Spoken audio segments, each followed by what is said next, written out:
This is Wednesday, June 28th of 2023 for GenEd Wednesday with the Indiana Assembly, and we are continuing with the Declaration of 76 U.S. Constitution with Brent Allan Winters, and we will go forward with today's reading of pages 22 to 29. Continuing with Brent Allan Winters' Declaration of 76, United States Constitution, a common lawyer's comments clause by clause, pages 22 to 29.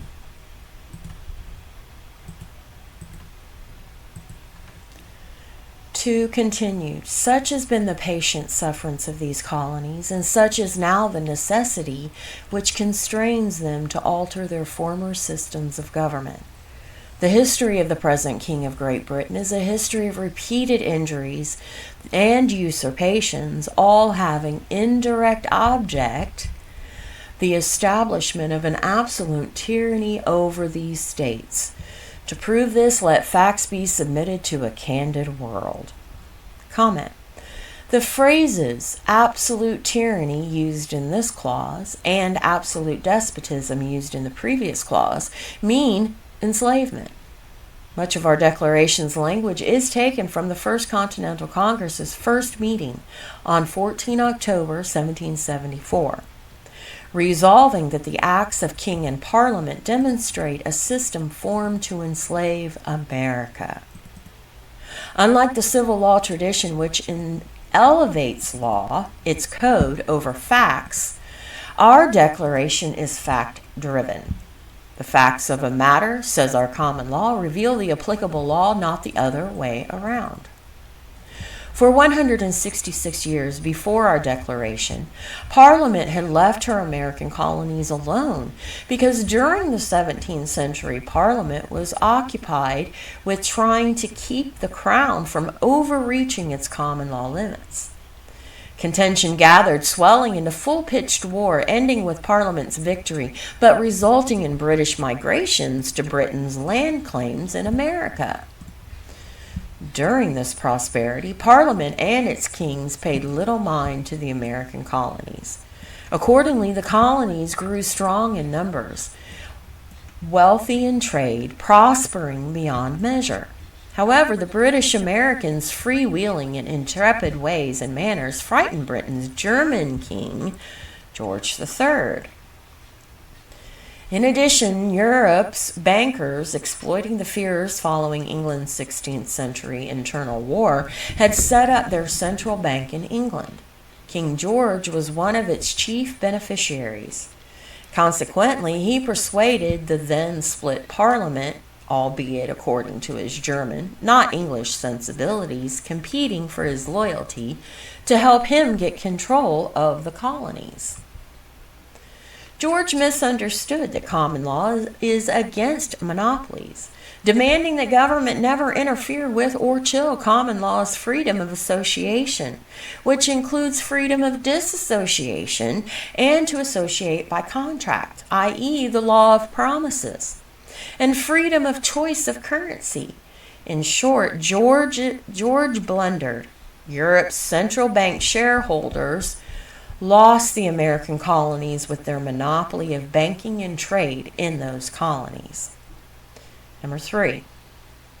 He has refused his assent to laws the most wholesome and necessary for the public good. Comment. Unlike common law government, civil law is imperial, administered from a far-off central command, sending swarms of bureaucrats to force its will. Thus, it spurns local representative bodies. Our Declaration's clauses 3 to 10 decries the King's decree from afar, which denied the right to local legislative representation, including those representatives' right to set up common law courts with trial by jury. Placing himself above personal rights, King George ignored this common law duty. Clause 4. He has forbidden his governors to pass laws of immediate and pressing importance, unless suspended in their operation till his assent should be obtained, and when so suspended he is utterly neglected to attend to them. Comment. For the reasons our Declaration here states, our Constitution includes its 10-day rule and pocket veto. See U.S. Constitution, Article 1, Section 7, Clause 2. Consequently, the executive president ignores Congress and its proposed legislation at peril of his power. If after 10 days he has failed to veto legislation sent to him for his signature by setting out his reasons, it becomes law. Thus does this Clause 4 cite a first principle of common law government, the one charged to exercise discretion. The just power to say yes or no must do so. To ignore this duty is to trample upon individual rights. Clause 5. He has refused to pass other laws for the accommodation of large districts of people unless those people would relinquish the right of representation in the legislature, a right inestimable to them and formidable to tyrants only. Comment. Here, the colonists charged the king with refusing whole land areas of Americans our common law's protection, including courts and trial by jury, unless they knuckled under taxation without their right to local legal representatives. Thus, the signers declare that the mother country has violated common law's separation of powers principle. In this instance, by the executives, the king's meddling with the legislature.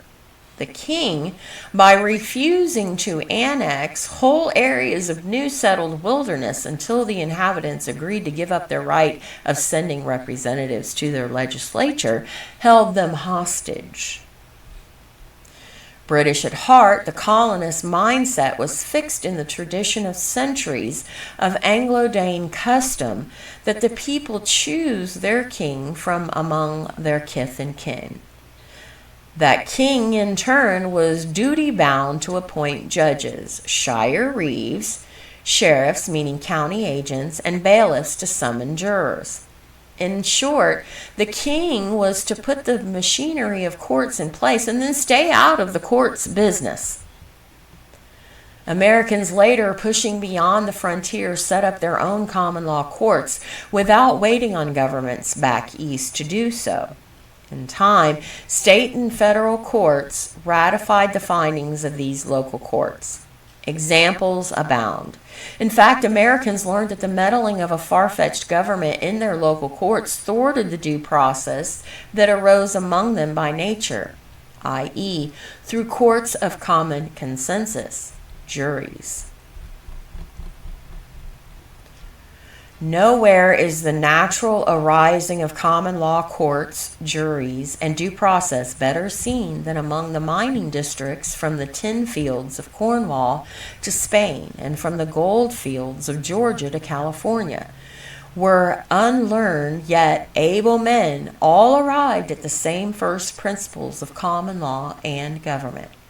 See Brent Allan Winters, Excellence of the Common Law, Application 1. Clause 6. He has called together legislative bodies at places unusual, uncomfortable, and distant from the depository of their public records for the sole purpose of fatiguing them into compliance with his measures. Comment. As much as possible, people must keep their legislatures and also their courts close and accessible. Keeping in mind, however, that closeness, though better enabling accessibility, never ensures it. Without question, distant courts and legislatures are inaccessible. But even if these are nearby, they may still be, for example, an undue fear of terrorists. Hypersecurity at American courthouses has made courts inaccessible. When a central distant power hinders local government, the people must conduct local courts using the jury. By setting up common law courts at more local levels, America will have that which Blackstone cites as the peculiar strength of the early Anglo-Saxons. Jurors as judges impaneled at every level and locality, from the manor courts of the village neighborhoods and the 100 courts of the countrysides to the shire moats, county courts, and royal courts. By these, says Blackstone, courts were handy close by every cottage. See also today, Americans must impanel the jury in their church assemblies, townships, villages, cities, water districts, and irrigation districts. In order to keep courts accessible, charters of such smaller local government must empower the impaneling of the jury according to the course of the common law, including appointment of local bailiffs with duties akin to justices of the peace to oversee fair play in impaneling of the jury. Local court authority must arise direct from the jury, ensuring trial by jury, not by government. Clause 7. He has dissolved representative houses repeatedly for opposing with manly firmness his invasions on the rights of the people. Comment. Here, our declaration again charges the king, executive power, with ignoring common law's separation of powers by interfering with the legislative powers, dissolving local legislatures.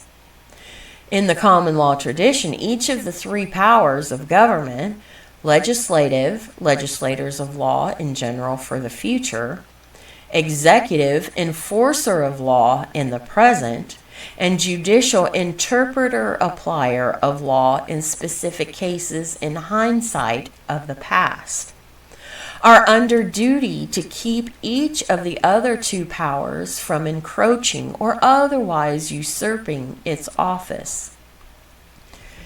It is necessary to good government by the English Constitution that the branches be independent of each other, that therefore the exercise of the legislative power in these colonies by the Crown is unconstitutional, dangerous, and destructive to freedom.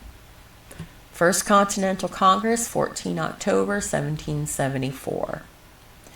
To be sure, these three powers or branches of government must stem from the same common law constitutional tree, depending on that common source for authority and never upon each other.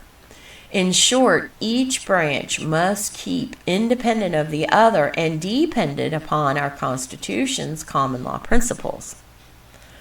Unlike Roman civil law, common law recognizes that though we must live life forwards, we only understand life only by looking back, and therefore uses the jury's judicial power in hindsight of facts. Indeed, the future is speculation. Hindsight is 20/20. Clause 8. He is refused for a long time after such dissolutions to cause others to be elected, whereby the legislative powers incapable of annihilation, have returned to the people at large for their exercise, the state remaining in the meantime exposed the dangers of invasion from without and convulsions within. Comment. Among the foremost legislative powers of common law government are taxation, common defense, and coining money. Here, our declaration charges the king not with destroying the legislative power, an utter impossibility, because the Creator has given it to the people and inextricably bound it up with the image of God in each person, but with keeping those powers of the militia, the people, level, and by force keeping them from mustering for the common defense under the Constitution and their legislature's regulation. Rulers that bar the people from choosing officers and mustering as the armed militia to protect their families, their neighbors, their property, and their country force the people to trust rulers for their defense. Such rulers history calls tyrants, as also does this Declaration of 76. Clause 9. He has endeavored to prevent the population of these states for that purpose obstructing the laws for naturalization of foreigners. refusing to pass others to encourage their migration hither, and raising the conditions of new appropriations of lands. Comment. Underlying all of the common law traditions is the law of the land, or, as Magna Carta calls it, land law, lex terrae, because its roots and rights arise from property rights in land use. Because the common law grew among farmers and miners, its principles are foremost seen in the individual's lordship, stewardship over land, his rights in property and his property in those rights. By contrast, the civil law tradition is about government lording it over people. Thus, civil law-minded government will permit entry onto uninhabited land only when it can dominate those entering. See example Brent Allan Winters, Excellence of the Common Law, Application 1, discussing Congress's alarm at being unable to dominate California prospectors and miners. In fact, the word territory comes from the civil law tradition, signifying that land area over which Rome extended her terror.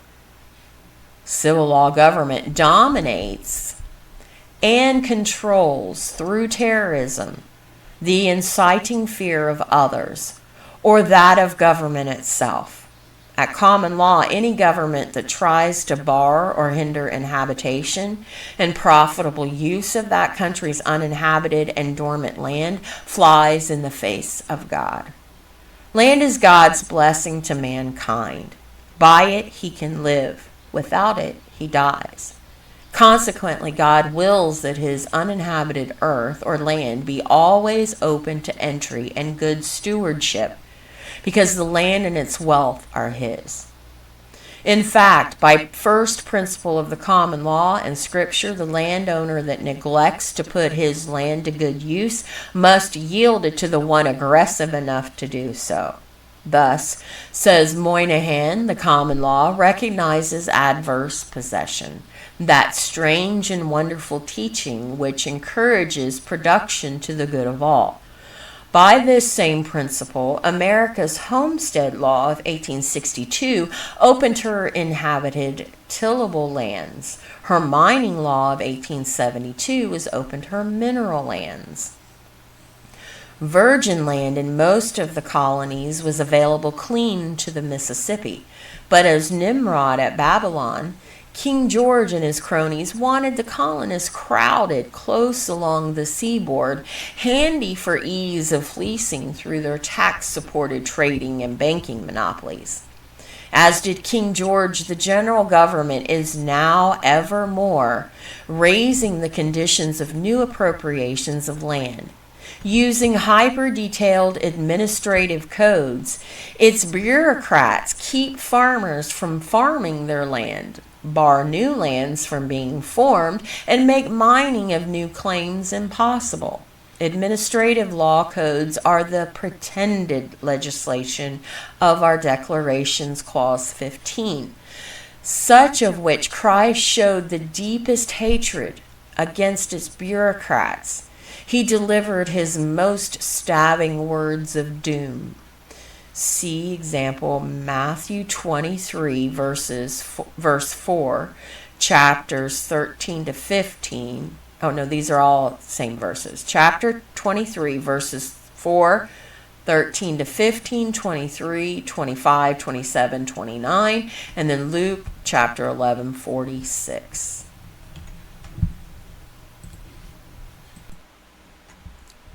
All right, so we will get into the study guide here.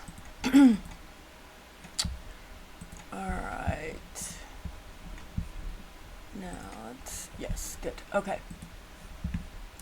All right, so the first question, we are page, okay, so first question 33 continues with Clause 2, such has been the patient sufferance of these colonies. And such is now the necessity which constrains them to alter their former systems of government. The history of the present King of Great Britain is a history of repeated injuries and usurpations, all having an indirect object, the establishment of an absolute tyranny over these states. To prove this, let facts be submitted to a candid world. Question number 34. The phrases absolute tyranny used in this clause and absolute despotism used in the previous clause means enslavement. 35. For 166 years before the Declaration, Parliament had left her American colonies alone, because during the 17th century, Parliament was occupied with trying to keep the crown from overreaching its common law limits. King George misunderstood that common law is against monopolies, demanding that government never interfere with or chill common law's freedom of association. And that also means the freedom to disassociate as well as to associate by contract, right? Law of promises. Okay. 37. Clause 3, he is refused his assent to laws the most wholesome, and it's WHOLE, wholesome and necessary for the public good. 38. Unlike common law government, civil law is imperial, administered from a far off central. They like to do a lot of things from a central command that's far off, sending swarms of bureaucrats to force its will. 39. He has forbidden his governors to pass laws of immediate and pressing importance unless suspending in their operation till his assent should be obtained, and when so suspended, he is utterly neglected to attend to them. For the reasons, that would be here. Okay, so for the reasons, right? For the reasons, our declaration here states our Constitution includes its 10 days, got to have 10 days in there, right? Includes the 10-day rule, and now the study guide says, so it's going to be veto pocket for this, but it's called pocket veto in here. Okay, so 41, clause 5. He has refused to pass other laws for the accommodation of large districts of people unless those people would relinquish the right of representation in the legislature, a right inestimable to them and formidable to tyrants only. Number 42, thus the signers declared that the mother country has violated common law's separation of powers principle. In this instance, by the executive king's meddling with the legislature. 43. That king in turn was duty bound to appoint judges and shire reeves, those are the sheriffs, meaning county agents, and bailiffs to summon jurors. 44. Americans later pushing beyond the frontiers set up their own common law courts without waiting on governments back east to do so, because they weren't going to, right? 45, clause 6. he has called together legislative bodies at places unusual, uncomfortable, and distant from the depository of their public records for the sole purpose of fatiguing, tiring them out, just stressing it, delaying it, charging more. 46. For example, that would be, for example, in undue fear of terrorists. Let's see. That is in here, right? Yes, or maybe in here. Nope, because that was there. So, for example, in undue fear of terrorists, hypersecurity at American courthouses had made courts inaccessible, right? So what they do, they also went with, if they closed the courts for a while during this false COVID. 47. When a central distant power hinders local government, the people must conduct local courts using the jury. We've got to do this using the jury. 48. Clause 7, he has dissolved representative houses repeatedly for opposing with manly firmness his invasions of the rights of the people. 49. In the common law tradition, each of the three powers of government, legislative, the legislators of law in general for the future, so legislative is for the future, executive, the enforcer of law in the present, so the executive is supposed to enforce the current law, the present, right? And then judicial, interpreter, applier of law in specific cases in hindsight of the past. So we've got future, present, and past are under duty to keep each of the other two powers from encroaching or otherwise usurping its office. 50. To be sure, these three powers or branches of government must stem from the same common law constitutional tree, depending on that common force for authority, and never to depend upon each other. 51. Clause 8. He has refused for a long time, not a short time, but a long time after such dissolutions, to cause others to be elected, whereby the legislative powers, incapable of annihilation, have returned to the people at large for their exercise, the state remaining in the meantime exposed to the dangers of invasion from without and convulsions within. 52. Among the foremost legislative powers of common law are what? Taxation, common defense, and coining money. Okay?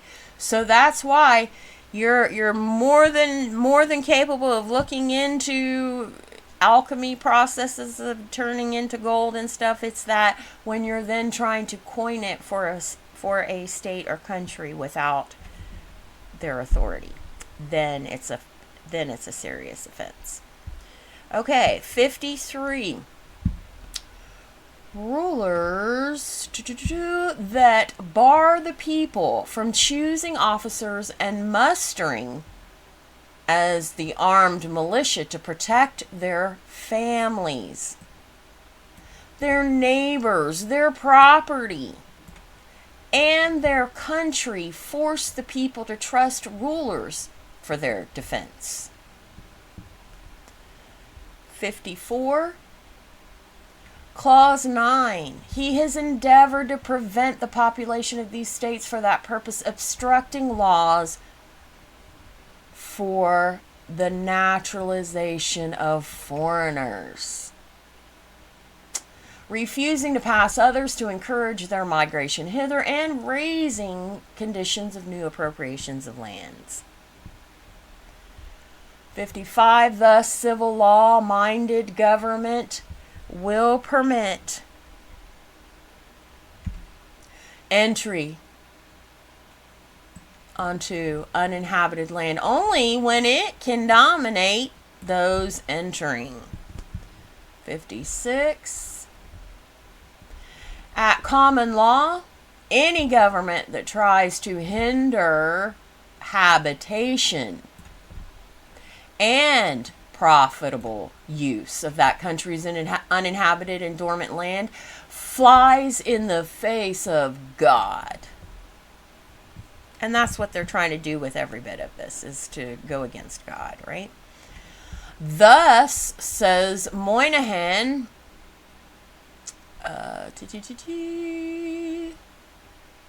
thus says Moynihan, the common law recognizes adverse possession, that strange and wonderful teaching which encourages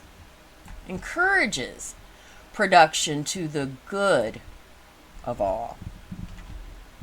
And our last question, 58. King George and his cronies wanted the colonists crowded close along the seaboard. This is because it was handy for ease of fleecing through their tax-supported trading and banking monopolies. Okay, so that was the study guide. Here are the social media connections of the platforms that we're on, links about how you can be able to support the assembly. And again, you can be able to donate gifts to the assembly. Here's also where you can purchase American State National Services and products. Here's information on the Debt Redemption Center. All right, so I want to go ahead and take a moment. You will have seen an email that went out, and you'll be seeing emails coming out that on Monday, July the 10th, our own Postal Area 4 Chief and the executive for the Peacekeeping Task Force, for the Federation's Peacekeeping Task Force, Joe Hayes, will be getting on a call with us bi-weekly every other Monday at 6 p.m. Central, and he is going to help us with helping us in building all the pillars. So look for that email. Make sure you sign up for the reminders, because you're not going to get a separate email with the call details unless you've signed up to state that you want to do that. And you're only receiving the email if you have at least presented your 1779, 2 witness testimonies and birth certificate, and preferably also the 928s. So I look forward to you on the next call, and I wish you peace and love.